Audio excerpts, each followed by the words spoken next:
어린이 주일입니다. 어린이 주일에 하나님께서 우리 양문교회와 그리고 한국교회가 어린이 주일로 지키는 날입니다. 그래서 내일은 5월 5일인데 우리 교회에서는 한국교회에서는 오늘 어린이 주일로 지키게 됩니다. 우리 어린이날 하면 교육에 초점이 맞춰집니다. 다윗은 부모님으로부터 어떤 교육을 받았을까라는 겁니다.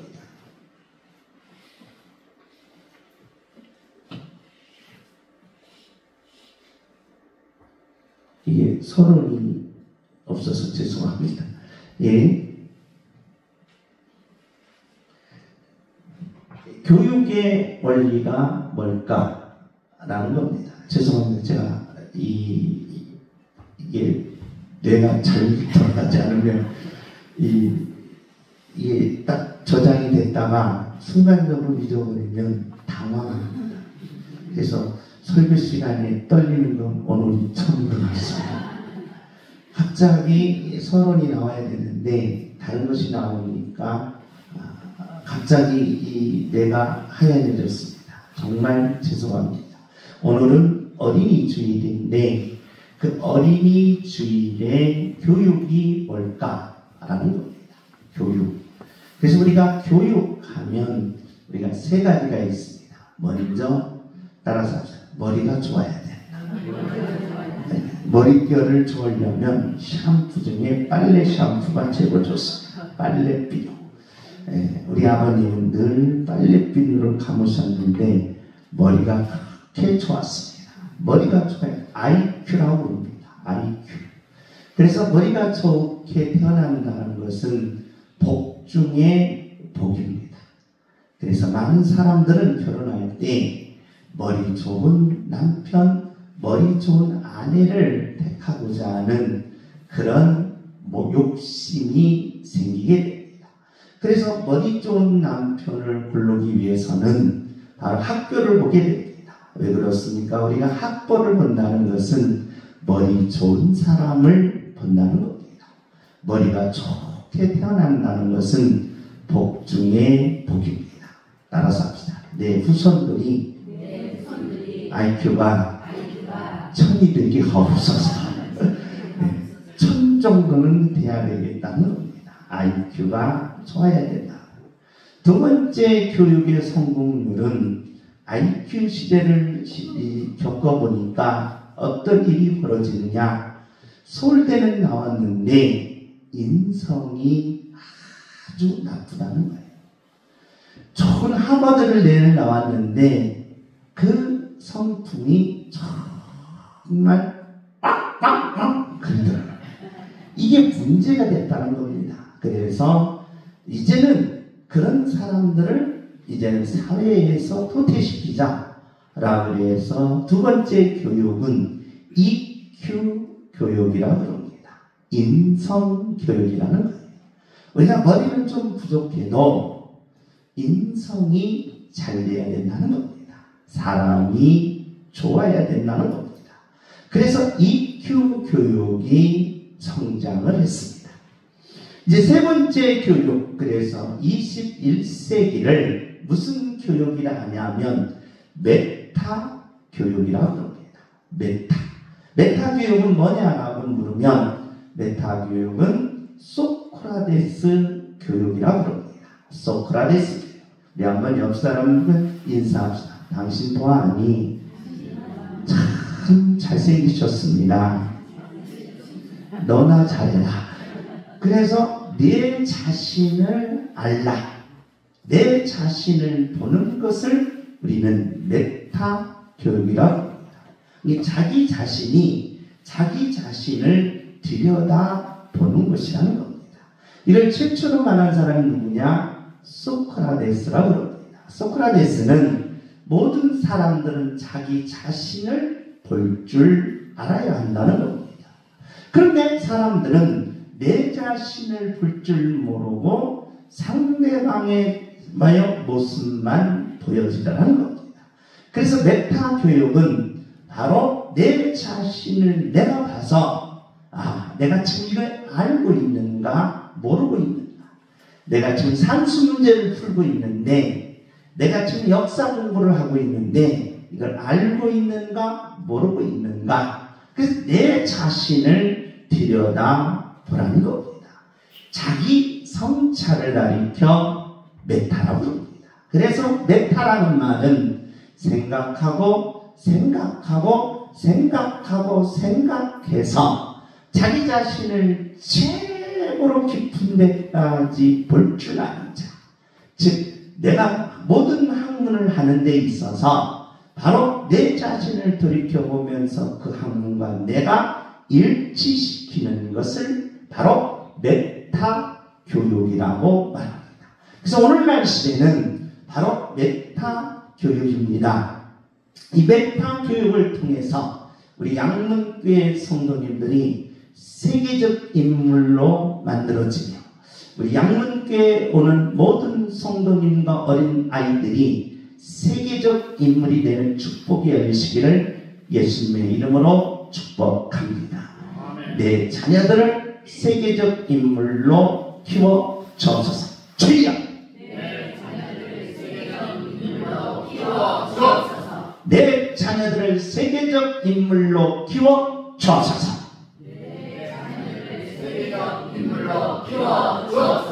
별로 키우지 않는 겁니다. 그래도 키우셔야 한다는 겁니다. 여러분의 자녀가, 여러분의 핏줄, 여러분의 후손들이 세계적인 역사를 이룰 수 있는 능력자가 나와야 한다는 것입니다. 왜 그렇습니까? 다윗은 부모님께로부터 어떤 교육을 받았을까라는 것입니다. 우리는 궁금하지 않습니까? 그때 당시 학교도 없었습니다. 그때 당시에 교육 제도도 없었는데 밥상머리 교육이라고 부릅니다. 즉 밥 먹을 때에 자녀들에게, 그리고 부모님이 집에서 가정생활을 하면서 바로 부모님이 자녀에게 교육한 교육이라는 겁니다. 이걸 가리켜 우리는 세마 교육이라고 그러는데, 다윗이 부모님께로 받았던 세 가지 교육은 첫째로 신앙교육이며, 둘째로 인생교육이며, 셋째로 사회교육이라는 것입니다. 다윗은 부모님으로부터, 부모님이 누구였느냐? 2세였습니다. 많은 자식들을 데리고 있는 부모님이 그 자식들에게, 그리고 막내인 다윗에게 이 세 가지 교육을 시켰다는 것입니다. 오늘 저와 여러분은 가정에서, 그리고 여러분의 자녀들과 함께, 그리고 여러분의 손자, 손녀들과 함께 이 세 가지 교육이 이루어질 때 다윗처럼 하나님께서 왕으로서 높이 불려주시고 높여주시고 반드시 승리의 인생을 살게 하셨다는 것입니다. 주여, 나에게도 이 신앙교육, 인생교육, 사회교육이 내 가정에서 이루어지게 하옵소서. 그런 귀한 예배가 되시기를 예수님의 이름으로 축복합니다. 첫째로 다윗의 신앙교육은 어떻게 받았을까라는 것입니다. 다윗의 신앙교육은 우리 다 같이 한번 읽습니다. 시작.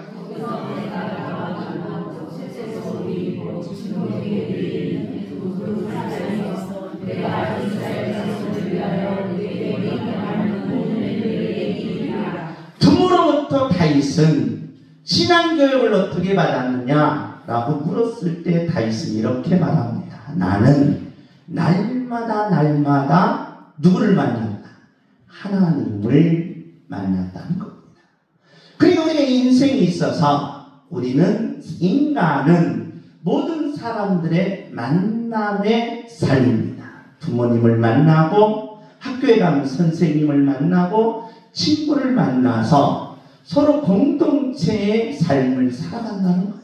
그런데 다윗에게 있어서는 부모로부터 신앙교육을 어떻게 받았느냐? 날마다 누구를 만나라?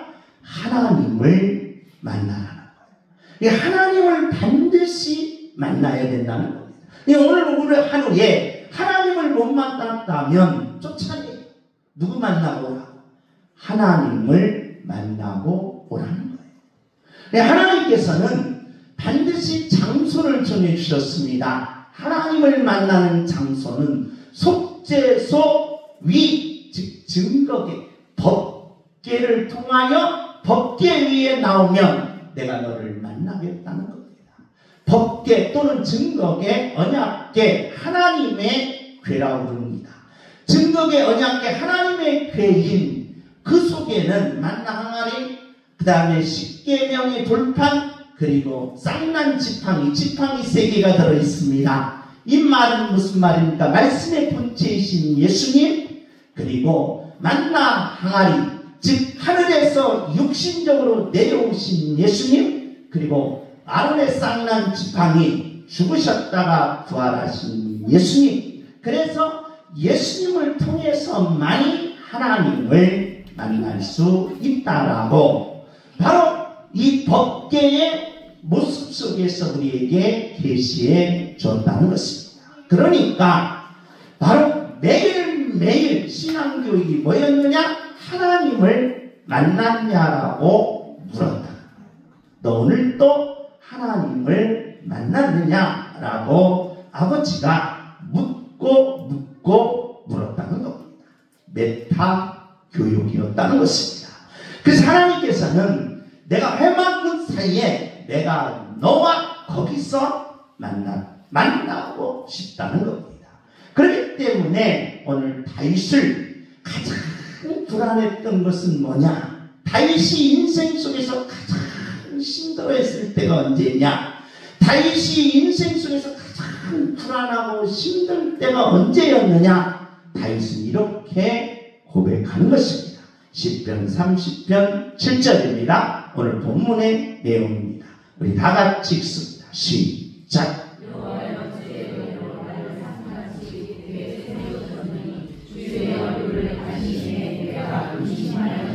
하나님을 만나지 못할 때가 가장 불안했다. 내 사업이 망할 때가 가장 불안한 게 아니라, 내가 죽을 병이 걸렸을 때가 가장 불안한 게 아니라, 내 인생에서 죽음 앞에 있을 때가 가장 힘들었던 것이 아니라, 나는 오늘 또 하나님을 못 만났을 때, 하나님의 얼굴을 못 배웠을 때가 가장 불안하고 가장 힘들었다는 거예요.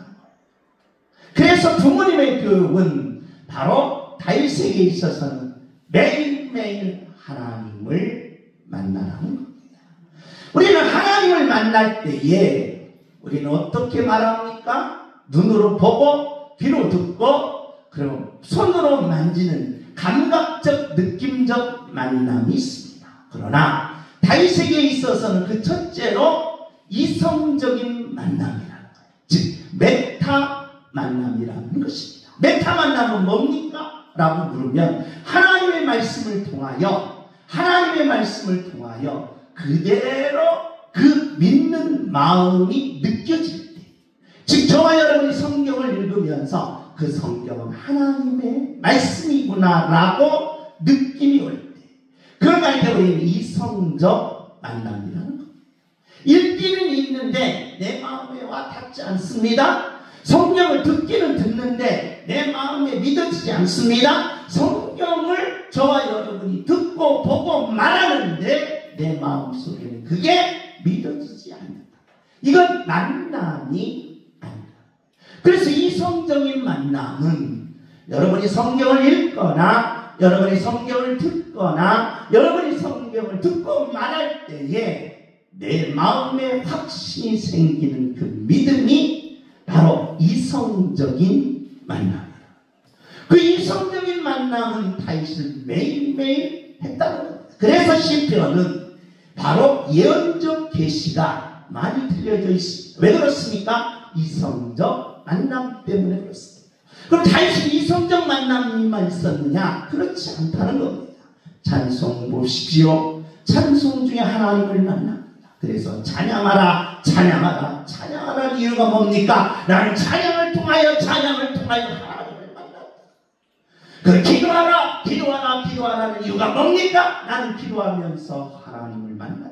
환상 중에 내 아픔을 기도했을 때 내 아픔이 치료되는 것을, 그리고 내 문제가 해결되는 것을, 그래서 나는 그것을 통하여 하나님을 만난다. 그러면 나는 성경 말씀대로 사는, 도덕적 삶이 아니라 하나님의 말씀대로 사는 삶 자체, 성경대로 사는 삶을 통하여 하나님을 만난다.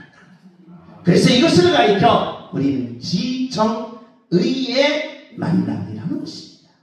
오늘 저와 여러분이 예배를 통하여 찬송할 때 내 마음과 기도할 때 기도응답이, 그리고 내 삶 속에서 내 마음으로 느껴지는 믿음을 통하여 오늘 이 시간에 하나님을 만나는 축복된 삶이 되시기를 예수님의 이름으로 축복합니다.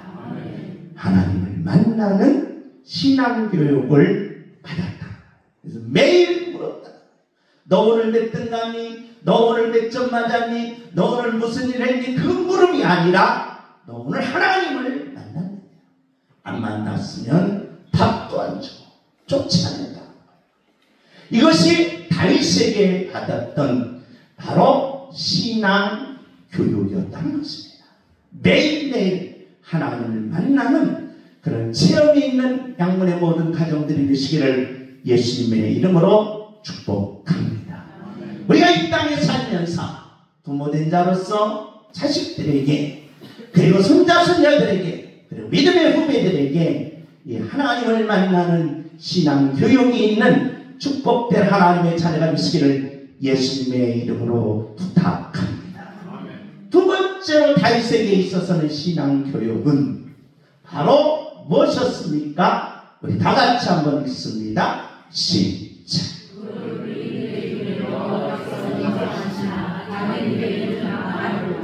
회개의 철학을 보면 이렇습니다.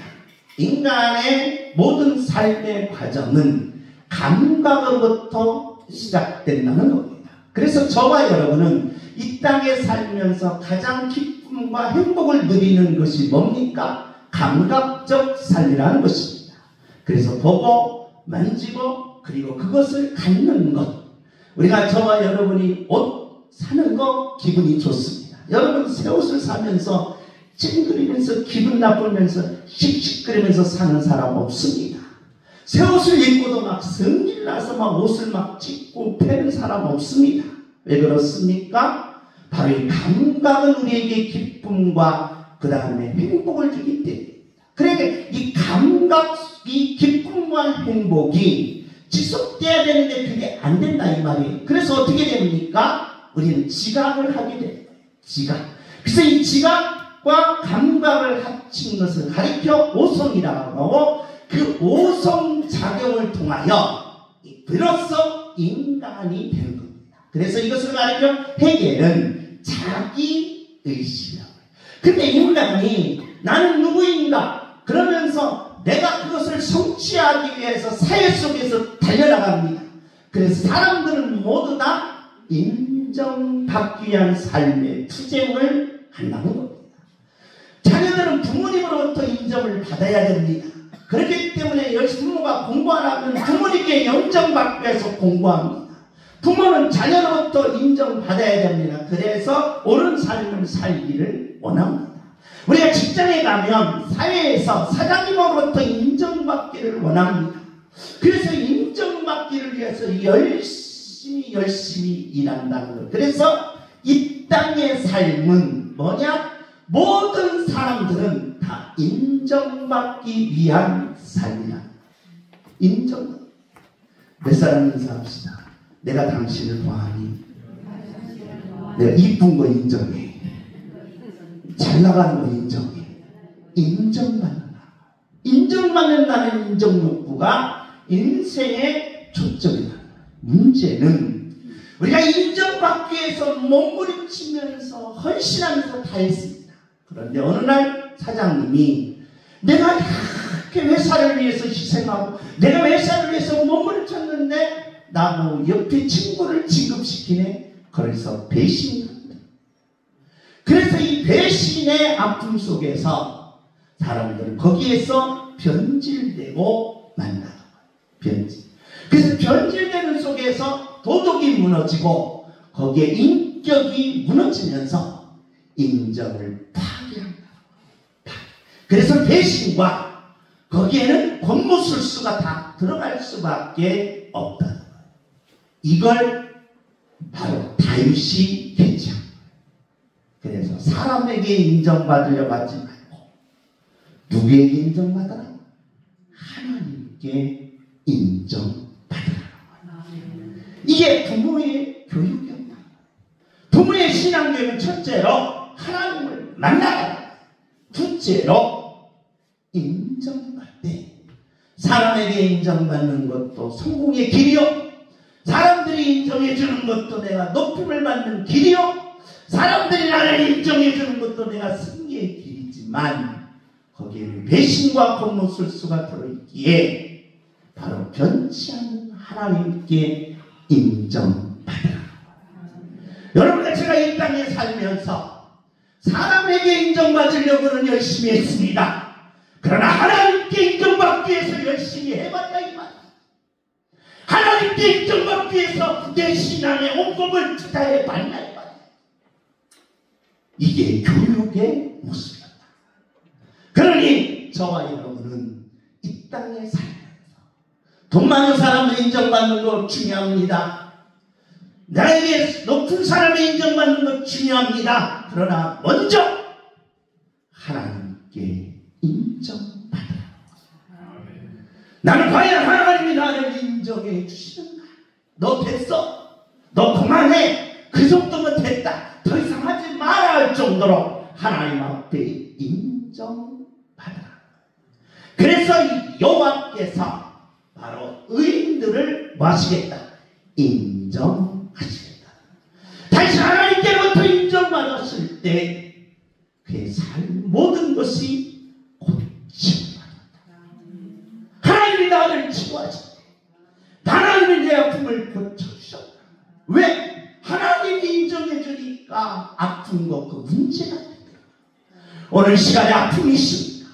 그럼 하나님 앞에 인정받으십시오. 여러분의 모든 아픔이 치료될 것입니다. 이게 믿는 자의 교육이요 능력이었다. 하나님 앞에 인정받는 아름다운 삶이 되시기를 예수님의 이름으로 축복합니다.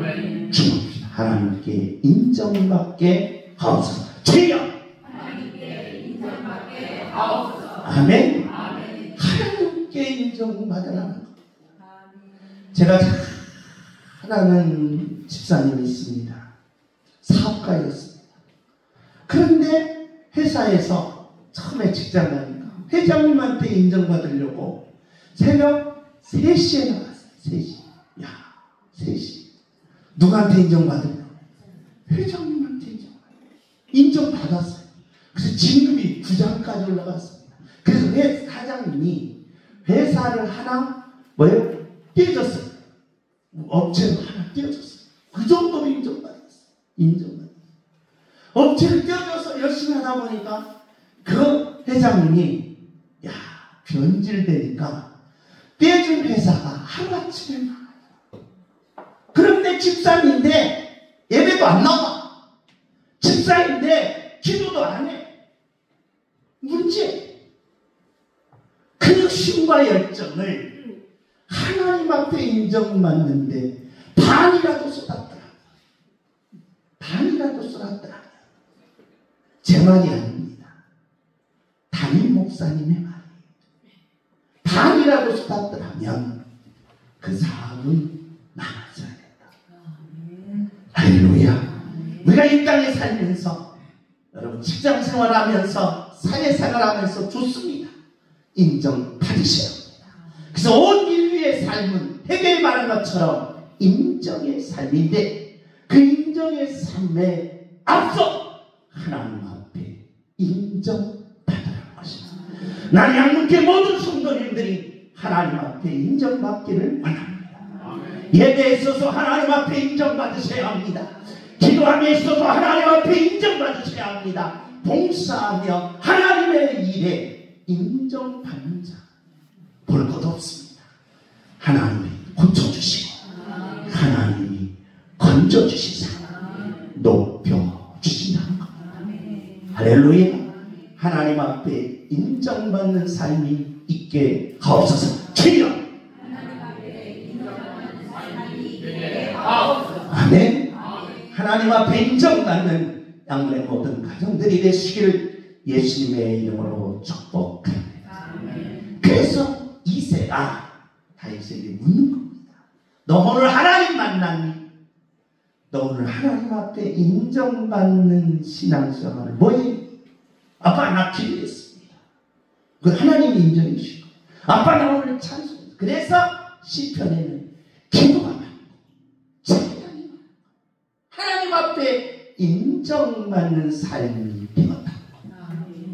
세 번째로 다윗이 신앙교육을 받은 세 번째가 뭡니까? 라고 물으면 우리 다 같이 읽습니다. 시작. 내가 전심으로 여호와께 감사하며 주의 모든 귀한 일을 전하리이다. 다시 한번 읽습니다. 시작. 주의 속도가 여호와를 찬송하며 그의 거룩함을 기억하며 감사하라. 나는 신앙교육을 뭘 받았냐? 첫째는 하나님을 만나는, 둘째는 하나님 앞에 인정받는, 세 번째는 뭐였다? 감사야. 우리가 이 땅에 살다 보면 원망, 불평이 없을 수는 없습니다. 있습니다. 저도 이렇게 일하시는 분들이 여기 보면 회장님, 그 회장님은 얼마나 회사 대표한테 불평, 불만하는지 밥 먹을 때 30분 동안 계속 그걸 들어요. 그런데 그 회장님만 오면 막 회장님 어서 오십시오. 회장님은 위대하십니다. 회장님 말만 하십시오. 내가 다 하겠습니다. 갑자기 변하는데 내가 적응이 안 됐어요. 적응이. 그런데 여러분 하나님의 백성들이 애국에서 광야에 나갔어요. 400년 동안 종살이에 광야에 나갔어요. 나온 것만 자체도 감사해야 되는 거예요. 출애굽기에 보면 계속 감사가 한마디도 없어요. 깜짝 놀랐어요. 원망과 불평이라. 원망과 불평은 나를 성공으로 이끌지 못한다. 원망과 불평은 나를 미래의 아름다운 곳으로 만들어주지 못한다. 그래서 다윗은 이 교육을 받아요. 이 교육. 나는 진심으로 감사. 뼛속까지 느껴져야 돼요. 뼛속까지 감사한 훈련을 받았다. 그래 다윗을 봅시다. 얼마나 감사한가 보세요. 시편에 영원히 내가 죽어서도 마음나 감사. 여러분이 이제 100살이 되면 꽥 죽을 거 아니에요? 꽥 죽을 때 꽥 죽었다는 거예요. 죽으면서까지 감사했다. 내가 크게 누이들은 내가 죽나봐. 내가 너네가 너를 이렇게 용서하지 않는다라고 하면서 막 병원에 가서 막 그냥 막 왜요? 그 사람 원수를 막 그냥 눈 뜨면서 막 그 불평하면서 죽는 것보다 내가 죽으면서까지 나는 한마디를 남겼는데 뭐예요? 감사. 그래서 시편 136편에 26번의 감사의 출발이 뭐냐? 첫째로 그냥 다른 거 없어요. 나는 하나님께 뭐한다? 감사. 나는 하나님께 감사. 그리고 마지막 들어보세요. 26절 우리 다 같이 읽습니다. 시작.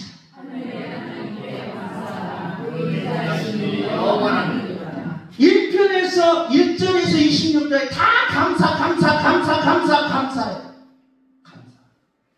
이 말은 나는 원망과 불평 여기까지는 감사합니다 이렇게 했다는 거예요.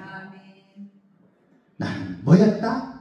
감사했다. 이 훈련을 받고 이 교육을 받고 주목이다. 나는 꽤 죽을 때까지 감사하겠습니다. 주여. 여러분 죽을 때 양문교회 성도님들은 내가 임종 예배를 들어갈 때 꽤 감사합니다 하고 사진 보고 가시는 말. 할렐루야. 꽤 감사합니다라고 살림하고 가시라 이 말이에요. 감사했다는 거예요. 감사. 이게 부모님으로부터 받은 신앙 교육입니다. 하나님을 만나야 된다. 매일매일 만나는 거예요. 매일매일. 그러면서 나는 하나님 앞에 인정받는, 매일 인정받는 일을 하는 거예요. 그래서 시편에는 150편까지 찬양이요, 찬송이요, 기도요, 거기에 놀라운 역사가 나요. 그러면서 뭐야? 감사해요. 나는 영계 모든 성도님들이 이 땅에 살기가 힘듭니다. 맞습니다. 원망할 일이 얼마나 많겠습니까? 억울한 일도 많고 괴로운 일도 많고 슬픈 일도 많고 안 틀리는 일도 많습니다. 그럼 원망해야 합니다. 불평해야 됩니다. 짜증내야 됩니다. 남을 향하여 거기에 전가시켜야 합니다. 그러나 저와 여러분이 그걸로 문제가 해결되지 않아요. 해결 방법은 뭐야? 감사. 그럼에도 불구하고 감사합니다. 하나님, 내가 지금 어려운 길을 갔습니다. 내가 가슴한 길을 걷고 있습니다. 나는 그래도 불구하고 감사합니다. 감사합니다. 이런 놀라운 능력자들이 되시기를 예수님의 이름으로 축복합니다. 아멘. 꽤 죽을 때까지 감사하게 하옵소서. 주여! 꽤 기다리게 좀 문제가 되죠. 100살까지 죽을 때까지 감사하게 하옵소서. 주여!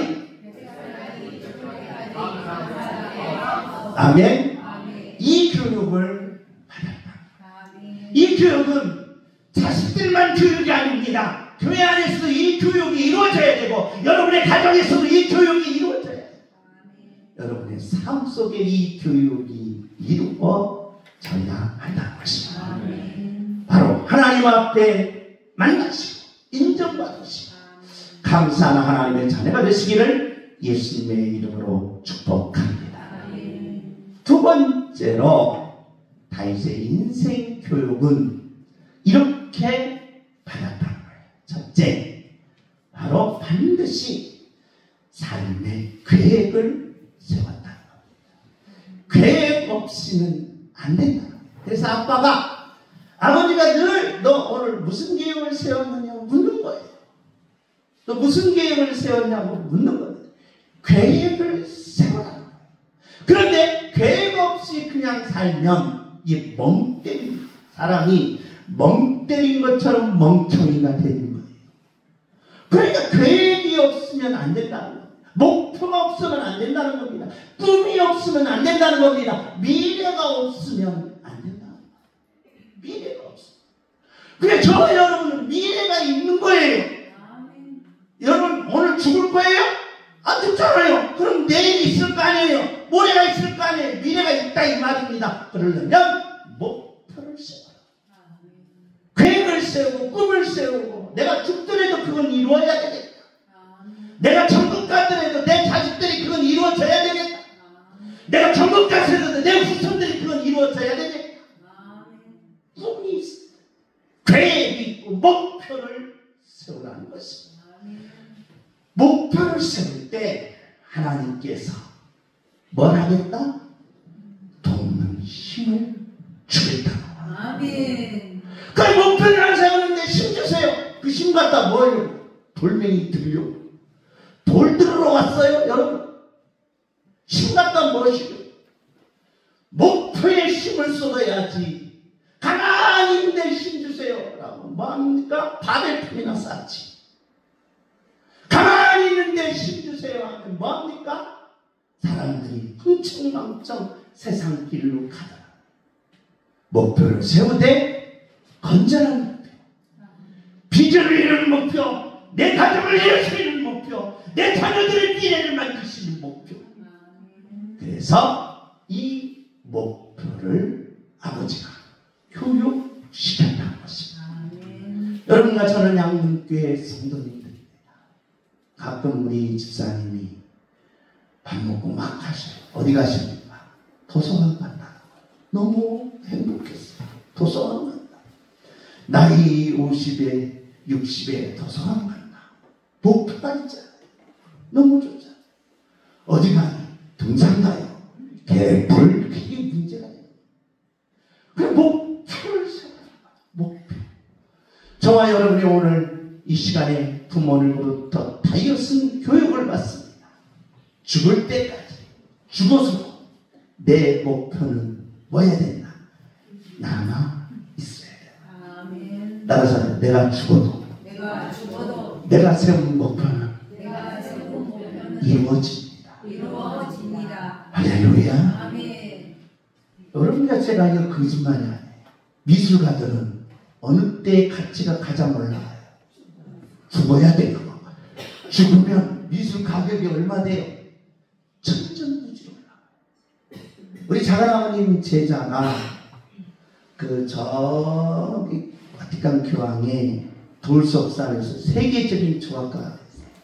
근데 저 추원에 자기가 만든 조각가가 조각이 하나에 수백억, 어떨 때는 값이 안 나가는 조각이 있대요.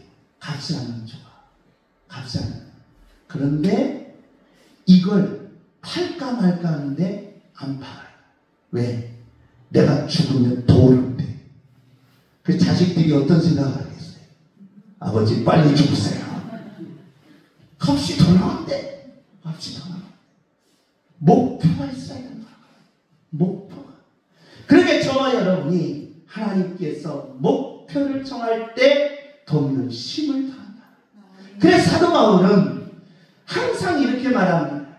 뒤에 있는 것을 뭐하고? 잊어. 근데 여러분처럼 잠 못 자는 이유가 뭡니까? 뒤에 있는 때문에 뒤에 있는 때문에 뒤에 있는 때문에 너무 신경 쓰여. 옆에 사람은 뒤통수 보지 마세요.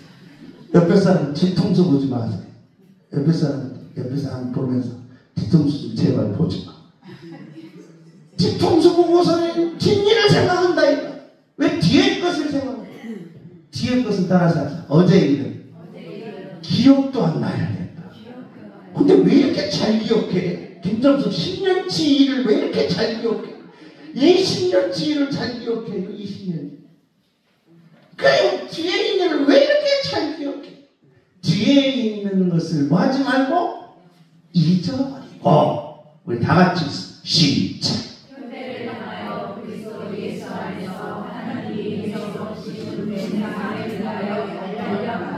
할렐루야. 목표를 세워라. 목사님 목표 세웠습니까? 세웠습니다. 난 우리 교회의 목표만뿐만 아니라 우리 한국교회 목표도 세웠습니다.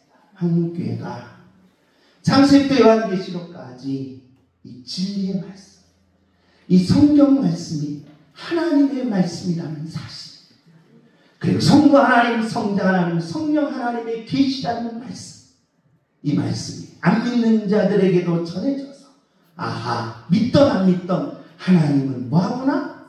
살아계시구나. 이게 전입니다. 그래서 전 세계적으로, 그래서 유대인들은 돈도 많습니다. 실력도 있습니다. 철학가들입니다.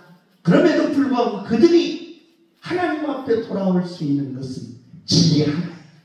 진리만 있으면 내가 하나님께로 돌아가겠다는 거예요. 그 많은 재산을 가지고, 그 많은 학벌을 가지고, 그 많은 실력을 가지고 진리를 찾으면 돌아오겠다는 거예요. 내 목표가 유대인들이 돌아오는 뿐이 있습니다. 아멘. 내가 죽어도 이 목표는 누군가가 이룰 것입니다. 아멘. 이 목표를 다 세우시기를 예수님의 이름으로 축복합니다. 아멘. 두 번째로는 목표를 세워놓고 가만히 있었느냐? 그렇지 않았다. 아멘. 여러분과 저는 계획을 세워놓고 가만히 있어요. 누가 이뤄달라고? 아내가 이루어달라고. 누가 이뤄달라고? 자식이 이루어달라고. 천만의 말씀입니다. 안 돼요. 뭐해라? 노력하는 거야. 노력하라. 목표를 세워놓고 노력하는 거야. 그 노력하면 하나님께서 반드시 노력하는 자를 뭐하겠다? 도와주시겠다. 목표를 세운 자 도와주시고, 노력하는 자 도와주시겠다는 거예요. 그러니까 일반 사람들도 노력합니다. 그런데 그 노력은 뭐냐? 자기 노력. 그래서 노력한 만큼만 성공을 거두지만 저와 여러분의 노력은 다릅니다. 왜 그렇습니까? 하나님의 만남의 기초가 있어요. 만남의 기초가 있는 목표, 만남의 기초가 있는 노력은 따라서 합시다. 30배, 60배, 100배의 축복이 열린다는 거예요. 할렐루야. 그래서 하나님이 100배의 돕는 길을 열어주겠다. 여러분과 제가 주어진 이 열심히 노력하십시오. 직장 가서도 게으르피지 말고 사장 있을 때만 열심히 땀 흘리지 마시고 있거나 없거나 땀 흘리시고 또한 열심히 노력하십시오. 정말 힘들게 노력하셔서 한번 집에 오면 너무 그 노력이 지쳐가지고 그냥 쓰러질 정도로 노력 한번 하십시오. 그러면 하나님께서 돕는 힘을 부어주시는 줄 믿습니다. 그리고 어떻게 했느냐? 아주 단순합니다. 우리 다 같이 읽습니다. 시작.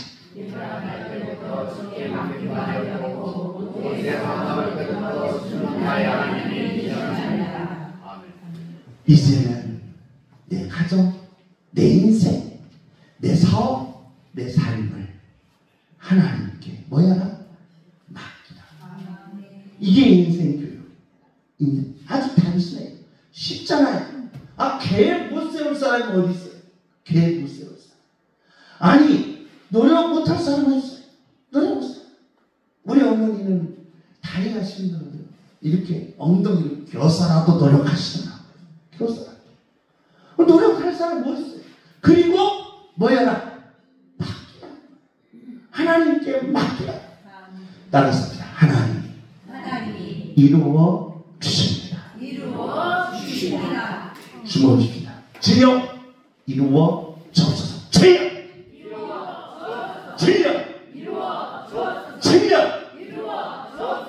그래서 다윗은 여러분 목표를 세울 때 이만큼 세우지 말라.